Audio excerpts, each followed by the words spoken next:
गुरु साक्षात् परब्रह्म तस्मै श्री गुरुवे नमः। अखंड मंडलाकारं व्याप्येन चराचरं तत्पदं दर्शितं देवं तानमामि गुरुदेव। बोलो गुरु भगवान की जय। ओम गजाननं भूतगणाधिसेवितं कपित्तजम्बूफलचारुवक्त्रम् उमासुतं शोकविनाशकारिकं नमामि विघ्नेश्वर पादपङ्कजं। बोलो गणपति गजानन भगवान की जय। सर्वमंगल मंगले शिवे सर्वार्थ साधिके शरण्ये त्र्यंबके गौरी नारायणी नमस्तुते। शरणागत दीनार्थ परित्राण परायणे सर्वशास्त्र हरे देवी नारायणी नमस्तुते। ओम बोल जगदम्बा रानी की जय, अम्बा मैया की जय। कर्पूर गौरम करुणावतारम संसारिसारं भुजगेन्द्रहारं सदा वसन्तं हृदयारविन्दे भवं भवानी सहितं नमामि। ओम नागेन्द्रहाराय त्रिलोचनाय भस्मांगराय महेश्वराय नित्याय शुद्धाय दिगंबराय तस्मै नागराय नमः शिवाय। ओम नमः शिवाय, ओम नमः शिवाय, ओम नमः शिवाय। बोलिए महामृत्युंजय भगवान की जय, शंकर भगवान की जय। भगवान श्री गुरुदेव की असीम अनुकंपा से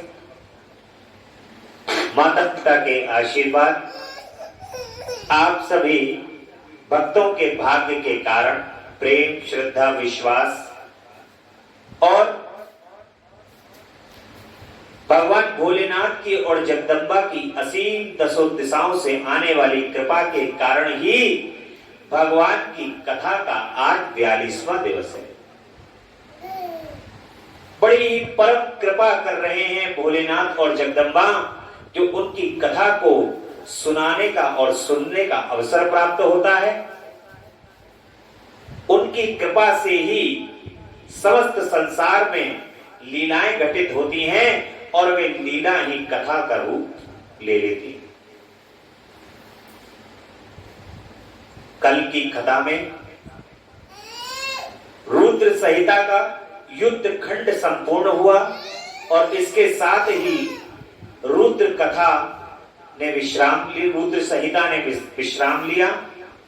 आज भगवान भूत भावन भोलेनाथ की असीम कृपा से शतरुद्र संहिता का प्रारंभ होगा और शिव जी के सदोजात वामदेव तत्पुरुष अघोर और ईशान नामक 5 अवतारों का वर्णन किया जाएगा। बोले शंकर भगवान की जय, महामृत्युंजय भगवान की जय। वंदे महानंद मनंत लीलम महेश्वरम सर्व विभुम महांतम गौरी प्रियम कार्तिक विघ्नराज समुद्रम शंकर मामि देवम।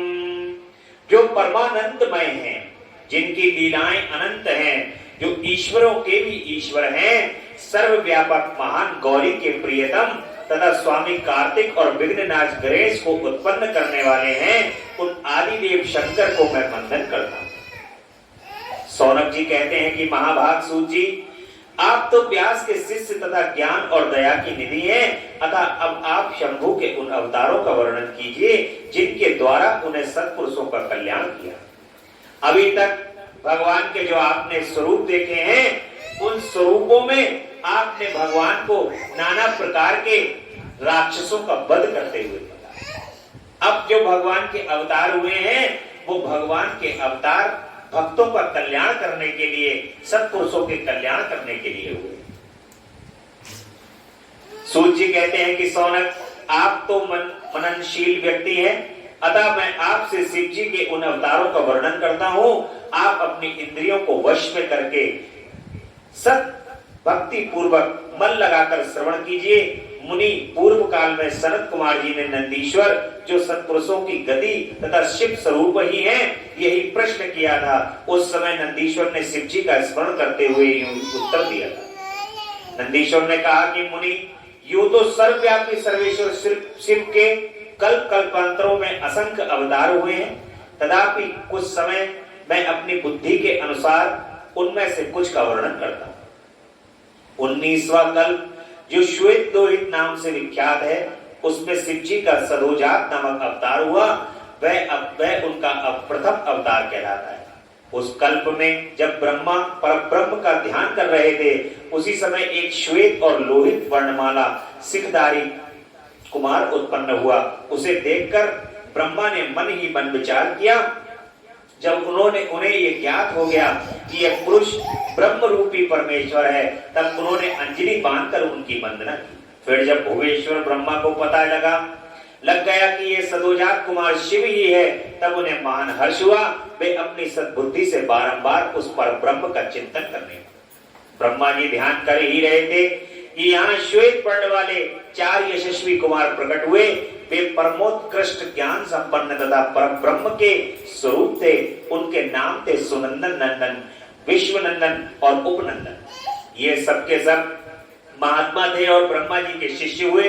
इनमें वह ब्रह्मलोक व्याप्त हो गया। तदंतर सदोजात रूप से प्रकट हुए परमेश्वर शिव ने परम प्रसन्न होकर ब्रह्मा को ज्ञान तथा सृष्टि रचना की शक्ति प्रदान की। यह सदोजात नामक पहला अवतार हुआ। तदंतर रक्त नाम से प्रसिद्ध 20वां कल्प आया। उस कल्प में ब्रह्मा जी ने रक्त वर्ण का शरीर धारण किया था। जिस समय ब्रह्मा जी पुत्र की कामना से ध्यान कर रहे थे उसी समय उनसे एक पुत्र प्रकट हुआ। उसके शरीर लाल रंग की माला और लाल ही वस्त्र शोभा पा रहे थे। उसके नेत्र भी लाल थे और वह आभूषण भी लाल रंग ही धारण किए हुए थे। उस महान आत्मबल से संपन्न कुमार को देख ब्रह्मा जी ध्यानस्थ हो गए। जब उन्हें ज्ञात हो गया कि ये वामदेव शिव हैं, तब उन्होंने हाथ जोड़कर उस कुमार को प्रणाम किया। तत्पश्चात उनके गिरजा, विरह, विवाह, विशोक और विश्वभाजन नाम से 4 पुत्र उत्पन्न हुए जो सभी लाल वस्त्र धारण किए हुए थे। तब वामदेव रूपधारी परमेश्वर शंभु ने परम प्रसन्न होकर ब्रह्मा को ज्ञान तथा सृष्टि रचना की शक्ति प्रदान की। यह वामदेव नामक भगवान का दूसरा अवतार हुआ।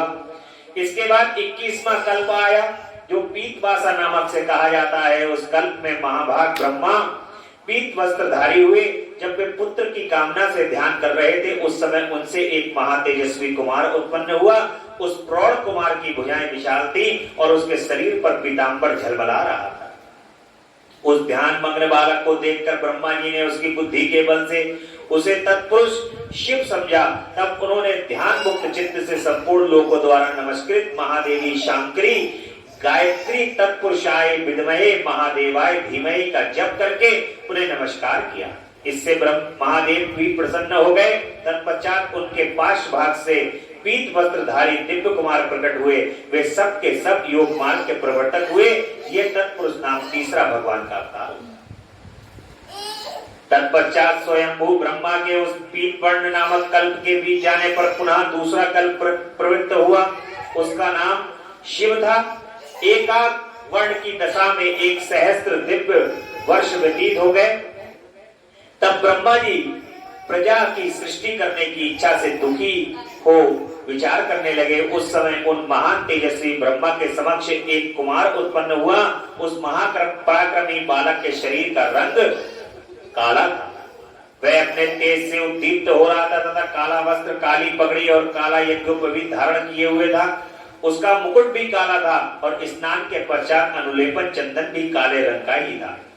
उस भयंकर पराक्रमी महामनस्वी देव देवेश्वर अलौकिक कृष्ण पिंगल वर्ण वाले अघोर को देखकर ब्रह्मा जी ने उसकी वंदना की। तत्पश्चात ब्रह्मा जी उन भक्तवत्सल अविनाशी अघोर को ब्रह्म रूप समझकर इष्ट वचनों द्वारा उनकी स्तुति करने लगे।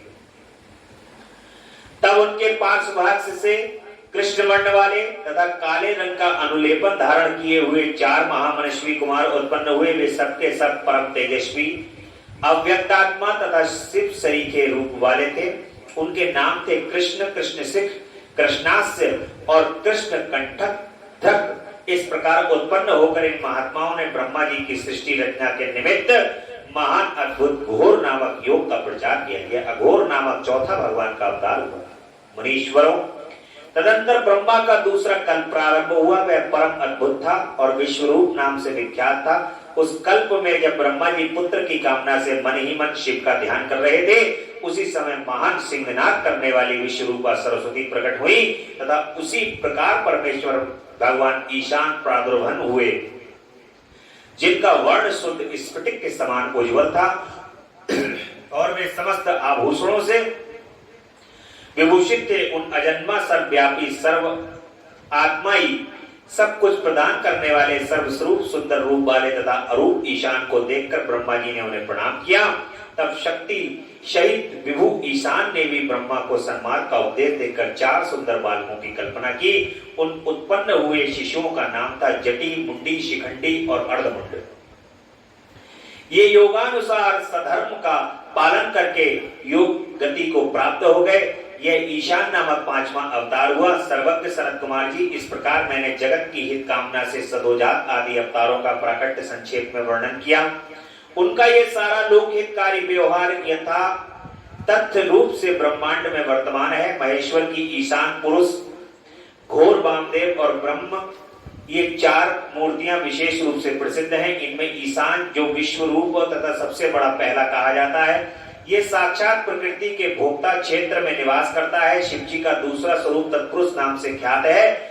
वह गुणों के आश्रय रूप तथा भोग्य सर्वज्ञ में अधिष्ठित है। पिनाकधारी शिव का जो अघोर नामक तीसरा स्वरूप है, वह धर्म के लिए अंगों सहित बुद्धि तत्वों का विस्तार करके अंदर विराजमान रहता है। वामदेव नाम द्वारा शंकर का चौथा स्वरूप अहंकार का अधिष्ठान है।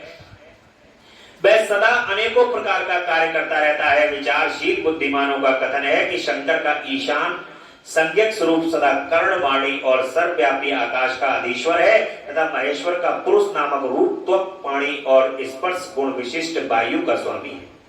मनीषी गण अघोर नाम वाले रूप को शरीर, रस, रूप और अग्नि का अधिष्ठान बतलाते हैं। शंकर जी का वामदेव संज्ञक स्वरूप रसना, पायु, रस और जल का स्वामी कहा जाता है। प्राण, उपस्थ, गंध और पृथ्वी का ईश्वर शिव की सदोजात नामक रूप बताया जाता है। कल्याणकामी मनुष्यों को शंकर जी के इन स्वरूपों की सदा प्रयत्न पूर्वक वंदना करनी चाहिए, क्योंकि ये श्रेय प्राप्ति में एकमात्र हेतु हैं। जो मनुष्य इन सदोजात आदि अवतारों के प्राकट्य को पढ़ता अथवा सुनता है, वह जगत में समस्त काम्य भोगों का उपभोग करके अंत में परम गति को प्राप्त होता है। शिव जी की अष्टमूर्तियों तथा अर्ध नारी रूप का सविस्तार वर्णन है। नंदीश्वर कहते हैं कि ऐश्वर्यशाली मुनि, अब तुम महेश्वर के उन श्रेष्ठ अवतारों का वर्णन श्रवण करो जो लोक में सबके संपूर्ण कार्यों को पूर्ण करने वाले अदैव सुखदाता हैं तथा यह जगत उन परमेश्वर शंभु की 8 मूर्तियों का स्वरूप ही है। जैसे सूत में मणि पिरोई रहती हैं, उसी तरह ये विश्व उन अष्टमूर्तियों में व्याप्त होकर के स्थित है। वे प्रसिद्ध अष्टमूर्तियां ये हैं: शर्व, भव, रुद्र, उग्र, भीम, पशुपति, ईशान और महादेव। शिव जी के इन सर्व आदि अष्टमूर्तियों द्वारा पृथ्वी, जल, अग्नि, वायु, आकाश, क्षेत्रज्ञ, सूर्य और चंद्रमा अधिष्ठित हैं। शास्त्र का ऐसा निश्चय है कि कल्याणकर्ता महेश्वर का विश्व रंभात्मक रूप ही चराचर विश्व को धारण किए हुए है। परमात्मा शिव का सलिलात्मक रूप जो समस्त जगत को जीवन प्रदान करने वाला है, भव नाम में कहा जाता है, जो जगत के बाहर भीतर वर्तमान है और स्वयं ही विश्व का धारण पोषण करता है तथा स्पंदित होता है। वह उग्र रूपधारी प्रभु के उस रूप को सत्पुरुष उग्र कहते हैं। महादेव का जो सबको अवकाश प्रदान करने वाला सर्वव्यापी आकाशात्मक रूप है, उसे भीम कहते हैं। और भूत वृंद का भेदक जो रूप समस्त आत्माओं का अधिष्ठान, संपूर्ण क्षेत्रों में निवास करने वाला और जीवों के भवपाश का छेदक है, उसे पशुपति का रूप समझना चाहिए। महेश्वर का संपूर्ण जगत को प्रकाशित करने वाला जो सूर्य नामक रूप है, उसे ईशान कहते हैं। वह धूलोक में भ्रमण करता है। अमृतमयी रश्मियों वाला जो चंद्रमा संपूर्ण विश्व को आह्लादित करता है, शिव का यह रूप महादेव नाम से पुकारा जाता है। आत्मा परमात्मा शिव का 8वां रूप है।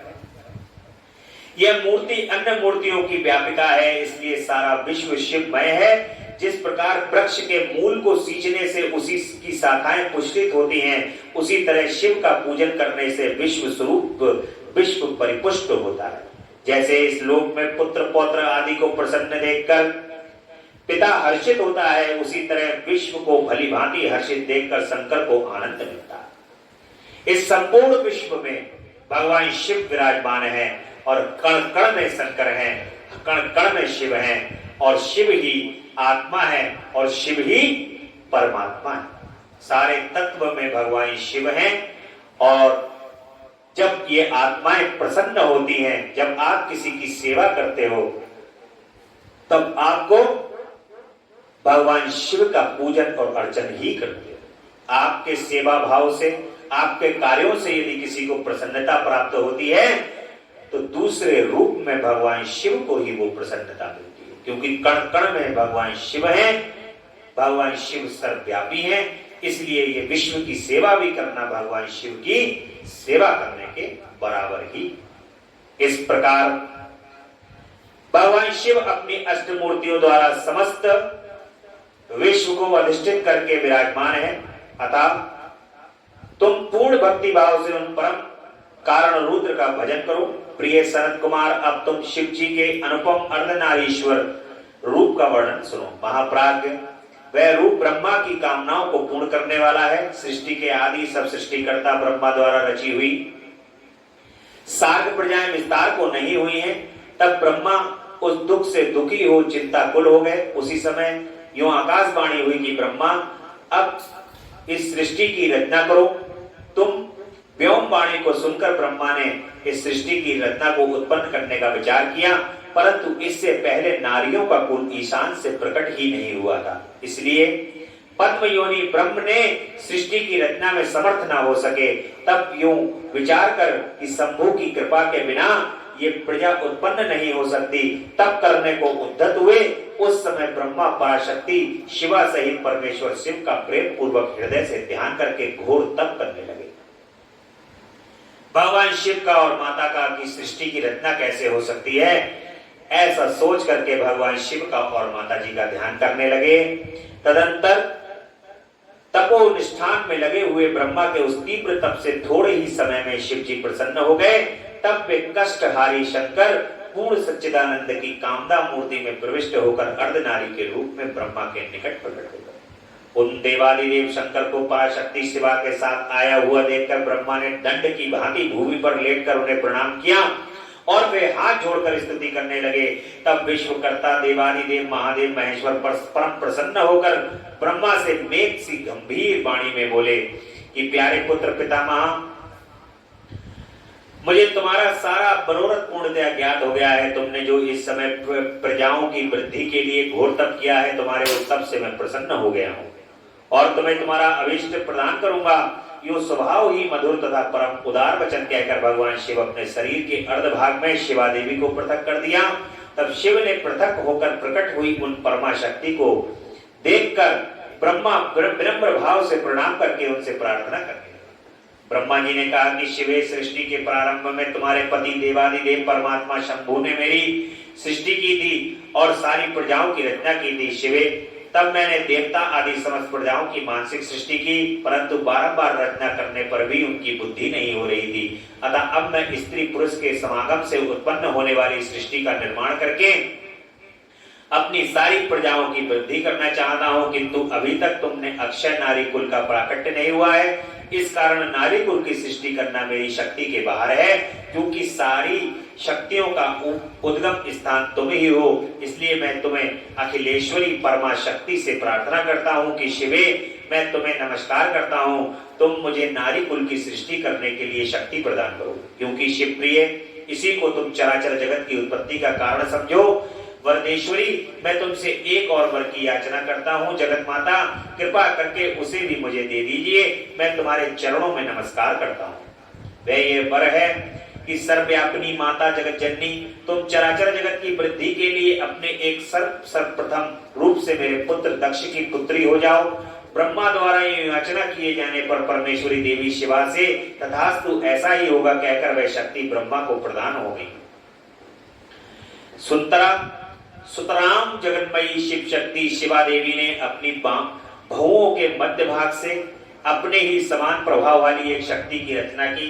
उस शक्ति को देखकर देव श्रेष्ठ भगवान शंकर जो लीलाकारी, कष्टहारी और कृपा के सागर हैं, हंसते हुए जगदम्बिका से कहते हैं कि देवी परमेष्ठी ब्रह्मा ने तपस्या द्वारा तुम्हारी आराधना की है, अतः अब तुम उन पर प्रसन्न हो जाओ और उनका सारा मनोरथ पूर्ण कर दो।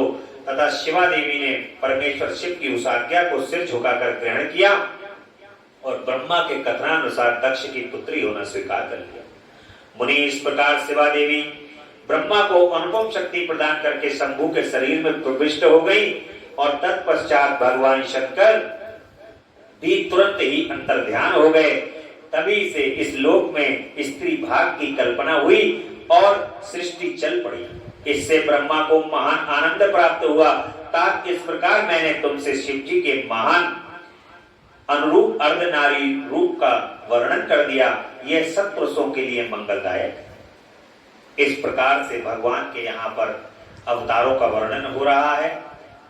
आज 12 कल्प में होने वाले शिव जी के प्रथम अवतार से लेकर नवम ऋषभ अवतार तक का वर्णन किया जाएगा और ये भगवान के जो अवतार हैं इनका वर्णन हम कल की कथा में सुनेंगे। आज की कथा भगवान की यही विश्राम लेगी।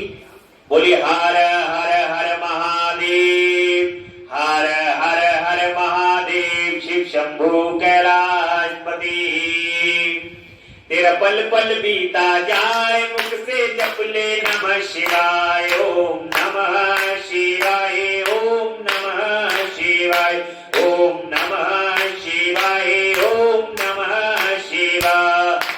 मुसाफिरी जब पूरी होगी, चलने की मजबूरी होगी। मुसाफिरी जब चलने की मजबूरी होगी, अब सरकाली न जाए, मुख से जप ले नमः शिवाय, ओम नमः शिवाय, ओम नमः शिवाय, ओम नमः शिवाय, ओम नमः शिवाय। नमः शिवाय, नमः शिवाय, नमः शिवाय, शिवाय नमः शिवाय, नमः शिवाय, नमः शिवाय, नमः शिवाय, नमः शिवाय, नमः शिवाय, नमः शिवाय, नमः शिवाय। तेरा पल पल बीता जाए, मुख से जप ले नमः शिवाय, ओम नमः शिवाय, ओम नमः शिवाय, ओम नमः शिवाय, ओम नमः शिवाय।